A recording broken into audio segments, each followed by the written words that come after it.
So while you were in Yemen, you spent a lot of time with Anwar al-Awlaki, and we definitely think that's an important story to get out. We recently spoke with Robert Gibbs and Peter King. They pretty much just said al-Awlaki should have been killed if his kid was with him. That's the breaks. I would suggest that you should have a far more responsible father if they're truly concerned about the well-being of their children. This story, what would it mean if if more people knew about it? What does that mean for their perception in America's role in the world? I watched the interview that you guys did with Robert Gibbs, and I've heard Peter King talk about this before. Robert Gibbs should be ashamed of himself for what he said. He basically told you, and fortunately it was shown around the world, that the crime that this 16-year-old American citizen had committed was having a father who the United States government secretly ordered assassinated without trial or without indictment. The idea that you would have someone that just a few years ago was the public face of the administration almost gleefully react to your question about the killing of a U.S. citizen in a targeted assassination operation, I think it's disgraceful. The fact of the matter is that Abdulrahman al-Awlaki was a normal 16-year-old boy who hadn't seen his father since May of 2009. He had a Facebook page. He had an unruly haircut that his grandfather was constantly telling him to do something about. He liked hip-hop music. He was just the antithesis of a terrorist or a terror suspect. And the U.S. government has never been able to identify who they were targeting in that strike. The man they initially tried to say that was the target, Ibrahim al-Bana, was not there and is still alive. And this is an absolute crime that this government has not produced a single word of explanation except for Robert Gibbs' shameful blaming of Abdulrahman al-Awlaki's death on his lineage. I mean, it's shocking to me on one level. On another level, it makes perfect sense because these people are drunk with power, and they've been deciding in a secret process who's going to live and die every Tuesday for God knows how many years now. And so, it to me is indicative of also silent the vast majority of Americans are in the face of an expanding assassination program and a government that now asserts the right to assassinate U.S. citizens without trial. The fact that, I forget what the exact numbers were, roughly 70% of Americans polled under Obama, including the vast majority of self-identified liberal Democrats, support drone strikes, is a devastating commentary on the extent to which people have ceded their conscience to those in power just because they happen to be members of their own party or like the guy in power. I mean, that's not participating in a democratic process. That's ceding your conscience to someone else in a really shameful way. Do you think a lot of it is ignorance on the American part, a lot to do with how the media portrays these suspected terrorists? If people know the real story, if they know the way that you're trying to portray them, maybe they won't be so apathetic to these kind of things going on. I mean, I think the most common refrain that we hear if we criticize targeted strikes. I'm not obsessed with drones, by the way. The most devastating attack in Yemen that killed scores of civilians was a cruise missile attack. It wasn't a drone. So I don't, drones, not drones. To me, it's the program itself. But putting that aside, what you hear a lot of Democrats say is, well, Obama's waging a smarter war. He's waging a more precise war. He's not subjecting U.S. soldiers to being killed on the battlefield the way that President Bush did.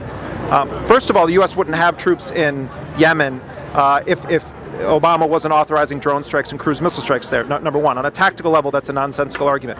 But second to that, it's just not true. If you look at the cases where we actually have gone on the ground and investigated, a tremendous number of civilians are being killed. And I would say that it's damaging our national security by killing so many people around the world whose only crime was being a military-aged male in a certain region of a country. There's going to be blowback. It's as though we haven't learned any of the major lessons of the past 15 years about why people have animosity toward the United States. And I think we ignore history at our own peril, particularly when it comes to collectively targeting or collectively humiliating or collectively punishing populations. Since the New York Times article has come out and things like that, people have started to kind of pay a little bit more attention. Recently, they've renamed the so-called kill list to the disposition matrix. Yes. What kind of implications do you think this has? Do you think it's a way of kind of conditioning and trying to make it not sound so serious? Yeah, I mean, I think the point of the disposition matrix is that people like John Brennan, who is sort of the assassin-in-chief within the administration circles. I mean, ultimately the responsibility lies with President Obama, but Brennan really is driving a lot of this policy, and I've heard that from sources within the administration and intelligence community. I think what they're trying to do is to ensure that their legacy of the kill program is going to continue on regardless of who's in power. So the idea of the disposition matrix is actually creating a system that can be used by future presidents, future administrations, to essentially create a mathematical equation that will determine who should be killed, who can maybe be arrested, who can be handed over from another government. To me, it's sort of codifying it as a permanent part of the U.S. national security state. That's what I think the point of it is. I don't think it's so much a thing of managing. I don't think it's so much propaganda and using this term in that way to try to manage people's emotions about it. I actually think it's a program to try to ensure that it's going to continue on regardless of which party happens to be in power. Under Obama, the Espionage Act has certainly been abused. He's used it more than any other administrations combined. What effect has this had? Have you seen it, if at all, with journalists, the way that people are reporting and the way that people want to come forward? Well, I mean, you're interviewing me at a time when we're in the midst of learning the extent to which FBI agents were deep into the emails of the director of the Central Intelligence Agency and the commander of U.S. forces in Afghanistan. So if the FBI has multi-month access to the private email accounts of General David Petraeus and General John Allen, what do you think? What kind of access do you think they have for you and me? The fact of the matter is that journalists are spied on in this country, and communications are regularly intercepted. Activists have been targeted not just by the federal government but by state and local law enforcement agencies. Major internet service providers, telecommunications companies are completely complicit in building up a system where large corporations and the national security state have conspired to make us less free, less able to communicate privately, and ultimately I think it has a real chilling effect on people. Unfortunately, those of us that do work in sensitive subject areas have to constantly be looking at the newest encryption technologies, the newest ways of communicating with one another without government interference. I mean, I get stopped every time I come into the U.S. now from out of the country. The last 3 times I've flown into the country, I've been pulled aside to Area 3 of JFK and interrogated by counterterrorism agents, asking me questions going back to the 1990s about travel and other activities I was involved with. So, other journalists are on no-fly lists. Some have had their computers confiscated. The NDAA, that was signed into law by President Obama, the National Defense Authorization Act, I think in 10 years we're going to look back and people are going to ask themselves, how did we let this happen?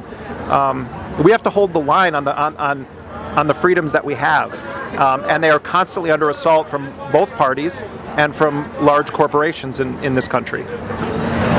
Recently, with obviously the internet growing so much, people are kind of moving there and moving away from TV, the mainstream media, things like that are dying. But at the same time, we have video games, spreading propaganda of war. We have movies. There's this propaganda that's constantly being fueled.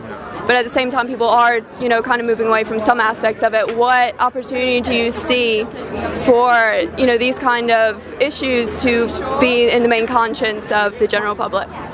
Yeah, I mean, I think it was Gorbachev who used the term warnography. I mean, we have a warnographic state in this country where children are indoctrinated from a very early age to accept mass violence as a normal part of entertainment. I think it has everything to do with crime rates in this country. I think it has everything to do with an acceptance that organized force is an acceptable way to govern oneself as the leader of the free world. Video games, television, our media culture, it all feeds into it. Kids in this country grow up essentially pretending that they're drone pilots, and lo and behold, they could one day grow up and be a drone pilot, and it's basically like playing, Call of Duty Black Ops, and that's pretty sick and twisted reality. Do you see the rise of independent media being able to kind of battle the propaganda and the mainstream media? I wish I could say to you yes. I mean, I've been doing this myself for a long time, and most of my life in journalism was very, very low paid and without health benefits, and doing it because I believed in it. And I really, particularly in the in the late 90s, early 2000s, was really trying to help build up an independent media movement in this country and around the world. I think it's a daunting task, and I think the verdict is out on how much of an impact any of us can have. There was this old great anarchist named Ammon Hennessy, who was a World War I draft resistor, and he used to protest in front of the White House, and people would come up to him and say, you're not going to change them. And he said, yeah, that's probably true, but they're sure as hell not going to change me. I think media culture will be saved by people that take the mentality that they're going to do it because it's right. And if we become obsessed with the efficacy of our stories, we're going to burn out right away. At some level, it has to be burning in your heart. And the young independent journalists that I've met around the world that really believe in what they're doing, I think have tremendous opportunity to change the world that their kids are going to inherit. So I have a lot of faith in the independent media movement. The other side is a behemoth, though, and we have to be humble in our realization of that. So definitely. Do you have any advice that you could give to journalists starting out today?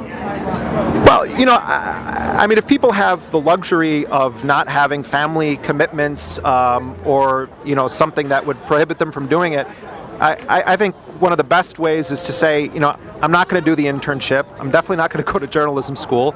I'm going to work summers picking apples, working in a garage, waiting tables, and save up enough money to give it a shot for 6 months of reporting or 3 months of reporting, and sort of work in cycles. I think some of the best journalists I know, in fact, the best journalists I know, never stepped foot in a journalism school. They were doing something else with their lives, and the fire caught in their heart. So for a lot of young people who could afford to do it, to do a job that's not journalism related for a while, save up the money and make a run at it.